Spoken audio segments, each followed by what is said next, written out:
Voilà, chers amis, bienvenue à notre dévotion du lundi. Donc, voici maintenant notre dévotion du lundi, lundi le 30 août 2021. Merci une fois de plus à tous ceux qui s'associent à nous, tous ceux qui participent avec nous dans ces dévotions, dans les moments de prière, pour tous ceux qui ont envoyé les sujets de prière.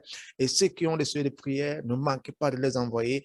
Continuez de les envoyer car nous sommes toujours là. Nous sommes là pour prier pour vous, pour prier pour vos familles, prier pour vos affaires, prier pour votre ministère, prier pour vos mariages, prier pour les enfants. Nous sommes là pour prier. Pourquoi? Parce que nous savons que Dieu entend les prières et Dieu répond aux prières à cause de son amour. OK? Voilà, nous allons lire un passage biblique et expliquer ce passage pendant quelques minutes et enfin prier ensemble, comme d'habitude. D'accord? Voilà. Et ne manquez pas, si vous avez des témoignages, si le Seigneur a agi dans votre vie par rapport au sujet que vous avez présenté, témoignez, dites aux autres ce que l'Éternel a fait pour vous. Amen. Nous allons lire aujourd'hui dans notre dévotion du lundi, dans le livre de Philippiens. Philippiens, nous allons lire dans Philippiens chapitre 1, verset 9. Voilà, Philippiens chapitre 1, verset 9. Et la Bible dit, « Et ce que je demande dans mes prières, c'est que votre amour augmente de plus en plus en connaissance et en pleine intelligence. » Voilà.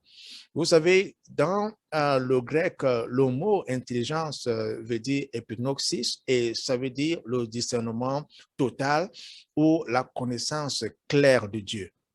Dans la vie, les choses de Dieu sont secrètes et même sont mystérieuses. Mais l'onction et la sagesse que Dieu vous a donnée vous permet de connaître ces choses mystérieuses-là et également de connaître ces secrets. Imaginez un enfant de Dieu qui n'a pas de discernement. Ce sera difficile pour cet enfant de prendre des décisions selon la volonté de Dieu. Et il y aura toujours la frustration. Mais quand nous regardons le passage biblique que nous venons de lire, Dieu étant un Dieu omniscient, c'est-à-dire il connaît toutes choses, en tant qu'enfant de Dieu, nous sommes donc appelés à vivre dans une dimension où nous avons une connaissance claire, une connaissance profonde du caractère des individus et même des événements qui nous entourent, une connaissance claire de Dieu lui-même, du plan qu'il a pour le monde. Et cela invite, n'est-ce pas, ou alors cela suscite un esprit de sensibilité, ou alors il faut être sensible à l'esprit de Dieu, sensible à ce que Dieu dit, sensible à ce que Dieu nous montre, afin que nous puissions prendre des décisions qui sont associés ou alors qui vont en ligne avec ce que Dieu est en train de faire.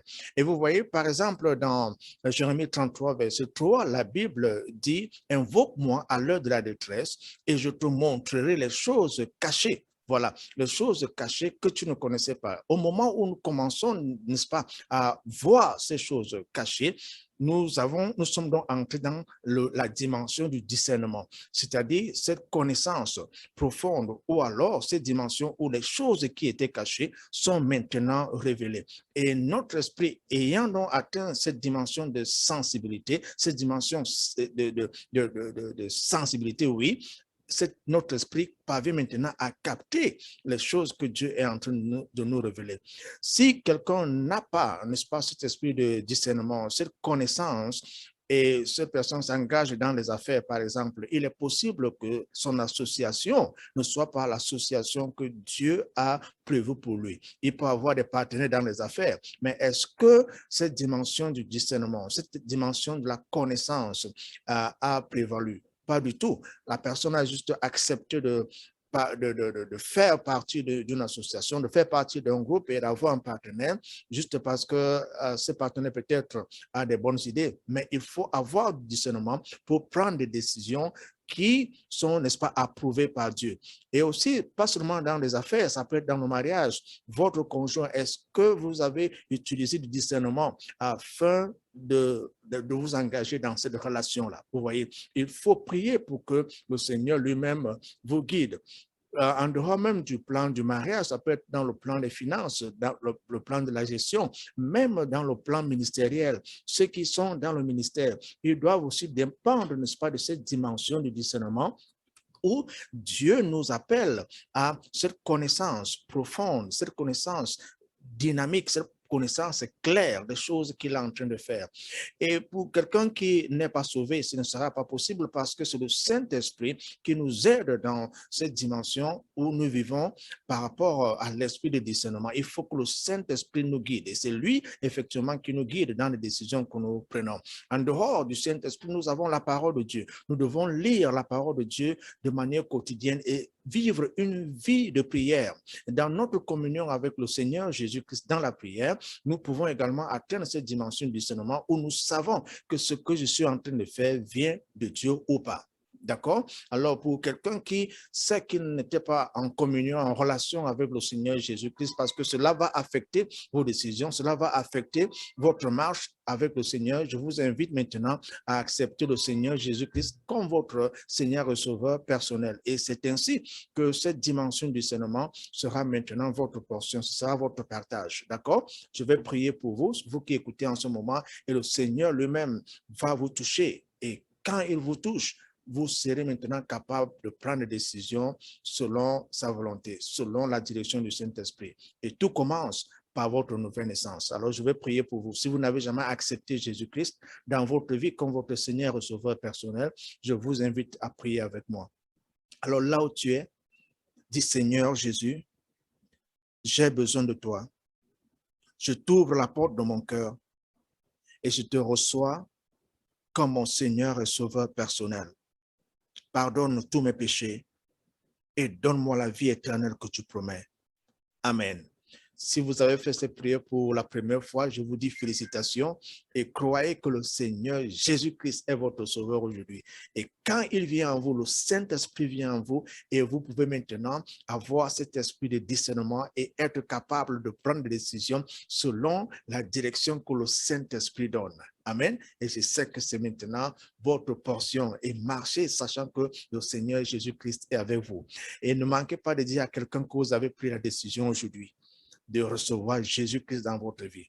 Et aussi, passez le temps dans la prière, dans la lecture de la parole de Dieu. Et si vous n'êtes pas membre d'une assemblée chrétienne où la parole de Dieu est prêchée et Jésus-Christ est élevé, exalté, magnifié, faites partie d'une assemblée comme celle-là. D'accord?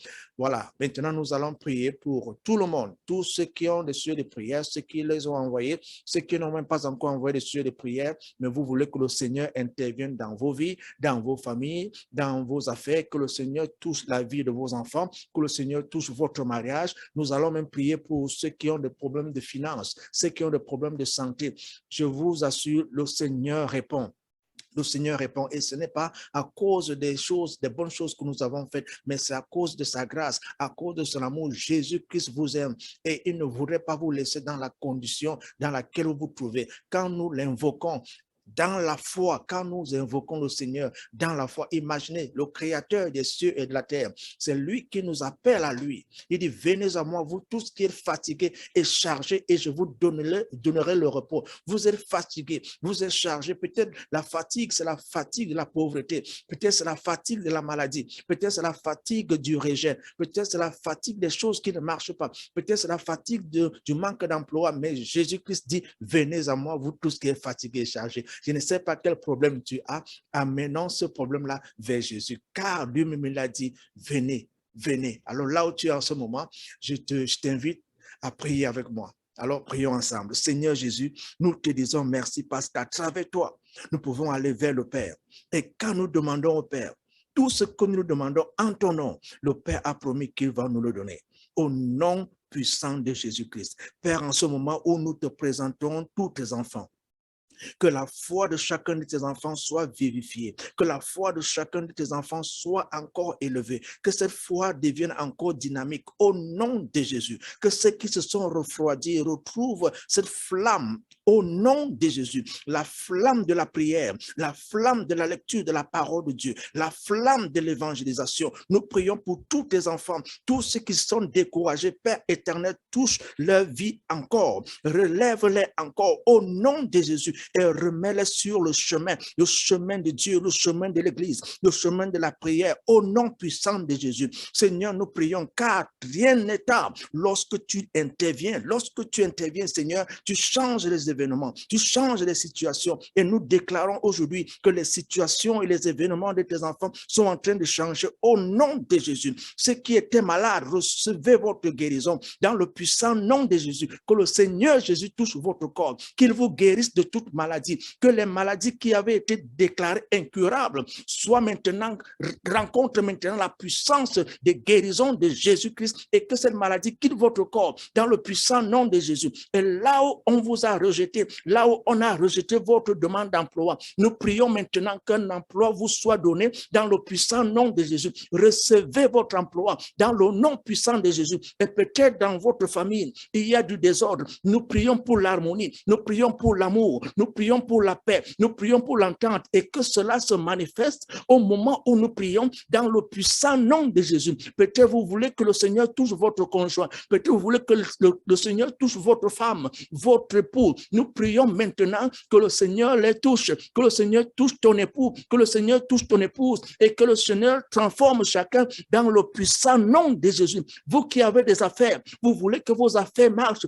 vous voulez que vos affaires marchent, le Seigneur Jésus-Christ pose ses mains sur vos affaires, que ces affaires marchent, que vos projets marchent dans le puissant nom de Jésus. Nous prions pour ceux qui ont des problèmes de finances, que l'Éternel intervienne dans vos finances, que les portes de finances s'ouvrent au nom puissant de Jésus et pour sa gloire. Nous prions pour tous les étudiants, tous les élèves, tous les enseignants et toutes les enseignantes, que la main de Dieu soit sur vous, que la grâce de Dieu soit sur vous, que la protection de Dieu soit sur vous, que la faveur de Dieu soit sur vous, dans le puissant nom de Jésus. Et nous prions maintenant pour tous ceux qui servent dans la maison de Dieu, tous les pasteurs, recevez la grâce. Recevez la grâce de persévérer, la grâce de continuer dans la prière, la grâce de continuer dans la prédication, la grâce de continuer avec le Seigneur. Que l'esprit de découragement soit ôté. Nous enlevons tout esprit de découragement dans la vie des hommes de Dieu, dans la vie des femmes de Dieu. Tout ce qui était en train de vouloir se décourager, maintenant recevez une nouvelle force au nom de Jésus. Recevez une nouvelle force au nom de Jésus. Relevez-vous et continuer la marche par la foi. J'ai prié pour tous les pasteurs, j'ai prié pour tous les évangélistes, j'ai prié pour tous les hommes de Dieu, j'ai prié pour toutes les femmes de Dieu dans le monde entier, que le Saint-Esprit vous vivifie à nouveau, que le Saint-Esprit vous fortifie à nouveau, que le Saint-Esprit vous touche à nouveau, que tout ce que vous faites en ce moment, que le Saint-Esprit vous élève et que le Saint-Esprit vous rende encore dynamique et encore fort dans le puissant nom de Jésus. Je prie pour tous ceux qui n'ont pas encore envoyé leur sujet de prière, que le Seigneur entende votre cri, que le Seigneur intervienne dans votre situation, quel que soit les cas. Dieu est fidèle et tout ce qu'il fait, il le fait à cause de son amour. Jésus-Christ vous aime et à cause de cet amour, il fera ce que vous demandez et la gloire sera rendue à Dieu et à Dieu seul pour l'éternité. Amen. Amen. Mon ami, que le Seigneur te bénisse, que le Seigneur accomplisse des grandes choses dans ta vie. Avant la fin de cette année, j'anticipe, et je crois que tu anticipes aussi avec moi, qu'un miracle va se produire. Que ceux qui ont déclaré qu'il y aura des défaites dans ta vie, ils seront surpris de voir le Seigneur te donner la victoire. Que ceux qui ont dit que tu ne feras absolument rien, que tu ne peux rien faire dans la vie, ils verront que le Seigneur t'a élevé. Que ceux qui t'avaient mis de côté, ceux qui t'avaient ignoré, ils vont chercher à te contacter parce que le Seigneur se souvient de toi et le Seigneur change ta vie. Le Seigneur change ta vie. Je prie pour toi au nom de Jésus. Amen. Et quand le Seigneur aura agi, ne manque pas de témoigner. Ne manque pas de dire à quelqu'un, Dieu a répondu à ma prière au nom de Jésus. Amen. À la prochaine. Au revoir.